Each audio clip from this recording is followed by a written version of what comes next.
กและความไว้ใจกับคนคนหนึ่งคนที่ยังสนใจมันถูกทำลายติดลบลงไปในทุกๆครั้งที่เจ้านอกใจหูได้ฟังแต่คำดีๆตาที่มีเห็นแต่สิ่งสัวหายในทุกครั้งที่ไล่เจ้าทันละลายใจนิยายในตอนสุดท้ายก็จบลงด้วยอภัยในทุกครั้งที่ผิดเจ้าก็หูว่าคอยต้องเจ็บเจ้าก็คิดว่าคอยต้องให้อภัยจึงบ่เปลี่ยนไปแต่อย่างนี้เจ้าดีหูเคยจะเปลี่ยนรักจะเป็นความทรงจำทิ้งความเจ็บซ้ำแล้วได้เริ่มต้นใหม่เปลี่ยนสมองเปลี่ยนจิตและเปลี่ยนใจปล่อยให้หักไหลไปกับน้ำตาที่ไหลลินแต่หัวใจตอนนี้มันก็เหมือนเศษกาวแตกละเอียดแล้วบ่มีทางต่อขึ้นใหม่ให้มันจบไปสร้างความศรัทธาคุ้มเสือใจเพราะวันในหัวใจคงเคยได้เปลี่ยนไปแล้วเคยบ่หักอยู่แล้ว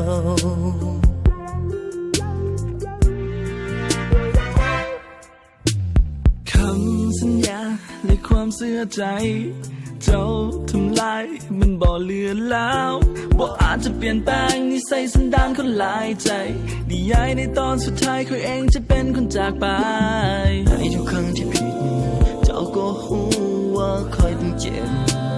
เจ้าก็คิดว่าคอยต้องให้อภัยจึงบ่เปลี่ยนไปแต่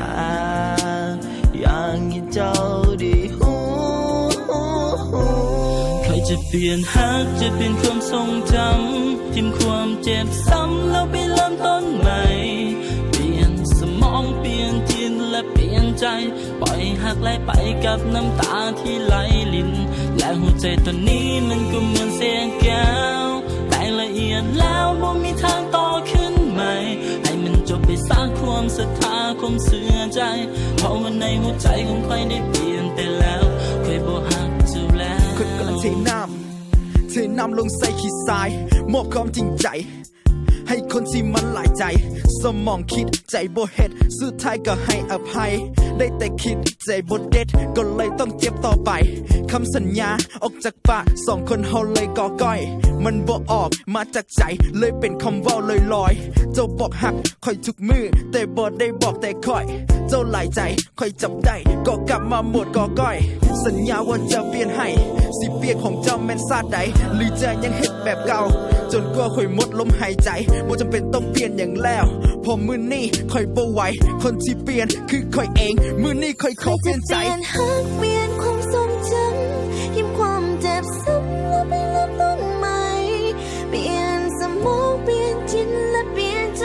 ปล่อยให้หักไหลไปกับน้ำตาที่ไหลลินและหัวใจตอนนี้